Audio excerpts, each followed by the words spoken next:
Well, good morning, Victorious family, Master Family Champions. Today, I'm going to talk to you about life, age, and stage planning. And in this session, we're going to talk about the ultimate challenge of a victorious parent is really teaching and modeling the Christian life in such a compelling way that children see the attractiveness of a life lived for Christ. And so when we talk about life, age, and stage, there's a difference in training a 5-year-old than you do a 16-year-old. And I asked earlier, whose responsibility is it to train our children? Is it the church? Is it the parents? Is it society?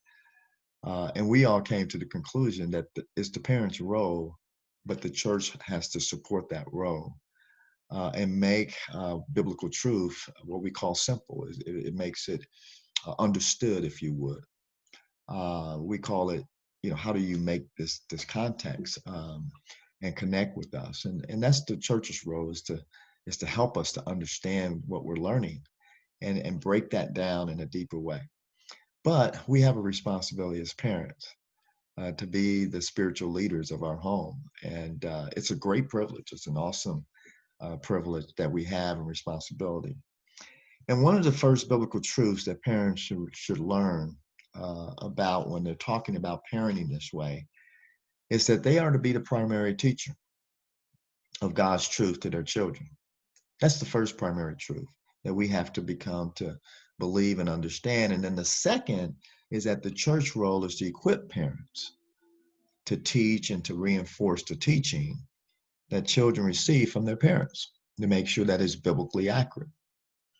So this implies that teaching and training a child is really an everyday moment, a 7-day-a-week commitment, not just a Sunday only affair.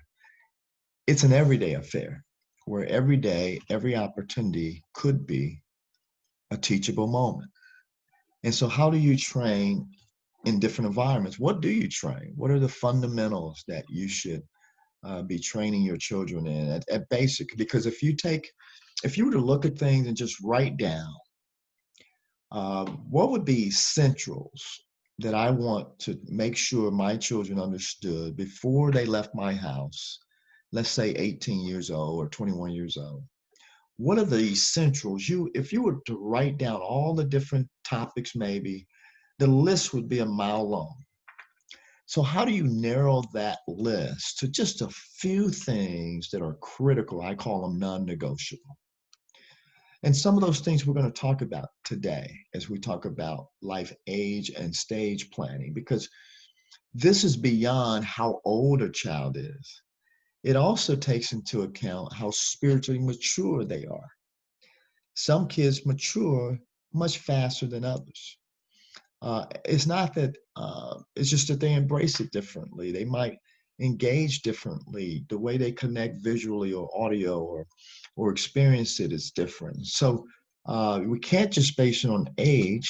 We also have to base it on spiritual maturity. How do you train in that scenario? How do you develop training plans, if you will, for your children, but yet as a family as a whole? And so there's a lot of great ways that we can approach this. There's no cookie cut formula. For what works for one family may not work for another family. And so you have to think and be very intentional and purposeful. It's what works for your family. And as a master family trainer, champion, you have to really kind of help them as parents work through that process together. So this exercise is going to do that. And another important early lesson for victorious parents is that every age and stage of a child's life is an important one. It's an important one to build a spiritual building block. Think about blocks and they stack onto one another. Think about your plan as a building block for the next generation, for the child that you're training up. What are the 5 stacks of blocks or the 10 stacks of blocks or the 3 blocks that are necessary to begin your training process? When you think about training a a 1 or 2 year old and you're teaching them the ABCs, you don't start with the end of the alphabet. You start with the beginning, A, B, C block. Can you imagine them learning it backwards? In fact, how many of you can cite the alphabet from Z to A? I mean, you guys know it, right? You can say it A, B, C, D, F, G, H really fast. Why can't we say it from Z to A the same way? But yet, we try to do the same thing with biblical teaching. And we say, well, I don't understand why they don't understand. Because we haven't learned it a certain way, or it's hard to learn from Z to A. Why? Because only we're familiar with A to Z. And the way we teach our children is from A to Z, not Z to A. But yet, from a spiritual standpoint, sometimes we're expecting children to just understand things because we dropped them off at a Sunday school or a Bible study, or we had a Bible study once a year or once a month or whatever, and we expect them to know their ABCs just, I don't know, out of the thin air, I guess. I guess we figure eventually they'll catch on and they'll understand what the pastor is saying or what the Sunday school teacher is saying. I don't know, just by some osmosis or something. We take it for granted. Well, the reality of the situation, it doesn't work like that. It doesn't work for your family like that. It doesn't work for my family like that. So why do we continue to try to utilize these type of teaching methodologies that don't work? Very ineffective. But yet we question, man, I don't understand why biblical illiteracy is so high in America. Well, that's why. We're not reinforcing it. And so when I think about even my granddaughter, as we're now just going through different things, it's about repetition. I just can't tell her, hey, I'm going to teach you your ABCs and ABCDE, but boom, boom, boom. And the next day, she is supposed to recite her ABCs. I don't understand why she can't. I certainly have taught her. I told her how to say it. Why can't she say it? Why can't you say from Z to A?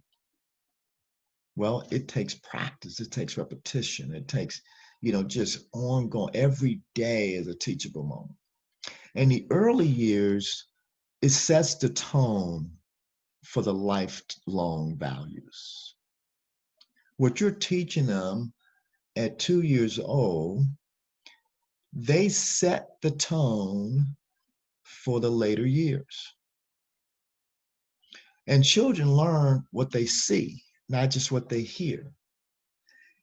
And so they're looking at your life, and it starts in their earliest of years, and they begin to imitate. They begin to learn from your behavior. So what are you teaching them? Not by what you're saying, but what you do. And then yet, it's never too late to begin investing in a child. Many of you may say, wait a minute, my kids are out of the home, or maybe they're a little older, they don't listen to me anymore, etc. Well, it's never too late to begin investing in a child's spiritual development. I want you to remember that, because God often works wonders beyond our hopes. He works wonders beyond our hopes. And Christian parents, we have this awesome opportunity to plant the seed of God's truth in the soul of our children's hearts. And those seeds, we have to nurture them. Just like any seeds that you plant, we've got to nurture them.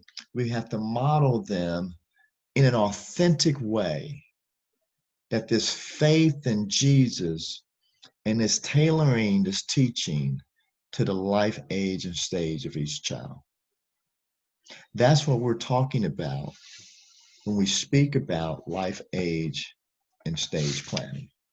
I want to give you 4 thoughts before we jump into some discussion. And these are 4 key thoughts when you are considering life, age, and stage planning. Number one, it comes from Mark chapter 10, verses 14. I want you to know that children are capable of knowing who God is at an early age. They're capable of knowing who God is at an early age. And that comes from Mark chapter 10, verse 14.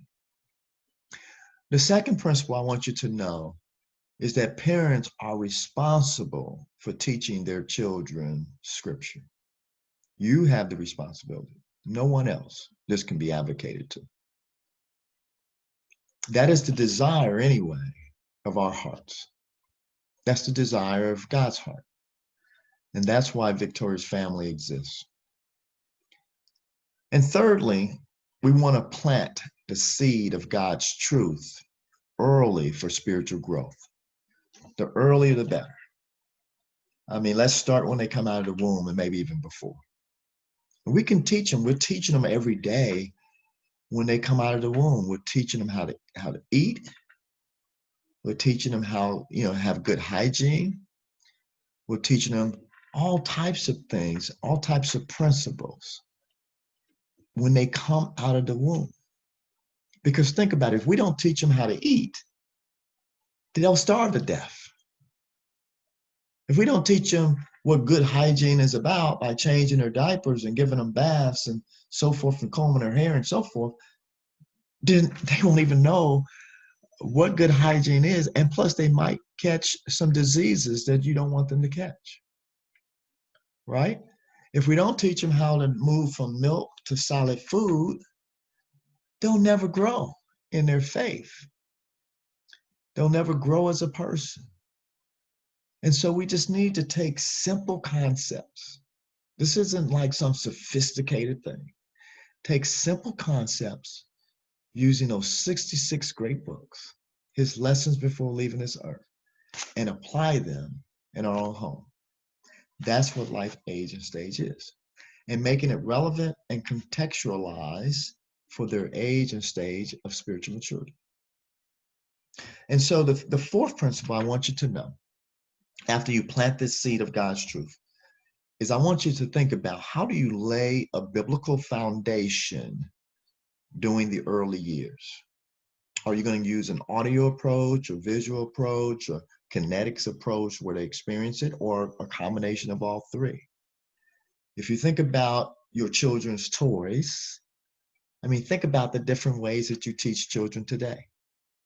Sometimes there's songs, there's some type of experience that they go through, blocks or toys or bouncing machine apparatuses, all types of stuff that teach young kids, different types of skills. Is there a way that you can apply that in a spiritual setting to teach them spiritual truths? So those are the four key thoughts that I want you to know about life, age, and stage planning.